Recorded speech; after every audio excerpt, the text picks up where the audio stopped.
elle va descendre de 20 cm, ce qui n'est pas l'intérêt. Et là, ça comprime beaucoup le genou.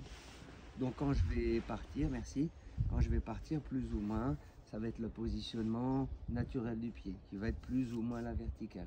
Là, tu me pousses. Tu sens ou pas? Ok, donc je reprends. C'est 1, c'est 2, c'est 3, et là, et là. Et ensuite, pour clôturer cette séquence, je vais passer ici sur le côté. Je viens là, je positionne mes mains dans le creux de son genou et sur son talon.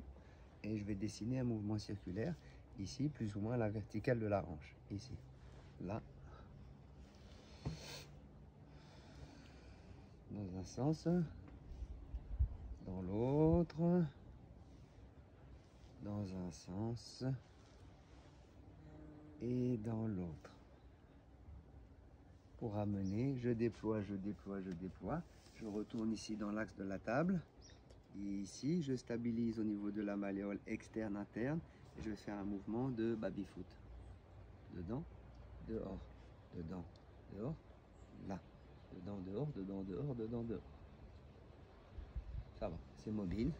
Quand je vais relâcher, je mets un petit peu de traction, un peu de tension, comme si je voulais éloigner son pied de sa hanche. J'allonge sa jambe, hop, et je pose. En laissant tomber, ça fait un impact. Une vague qui vient jusque dans le tronc. Ici, je mets en tension, un pied devant, un pied derrière, comme ça ici je suis dans un mouvement où je peux ouvrir, que si je suis dans l'autre sens, je vais être bloqué par mon propre corps, par mon tronc. Là, un peu de hauteur, hop, je lâche, j'envoie ma main là-bas loin et son pied est loin du tronc.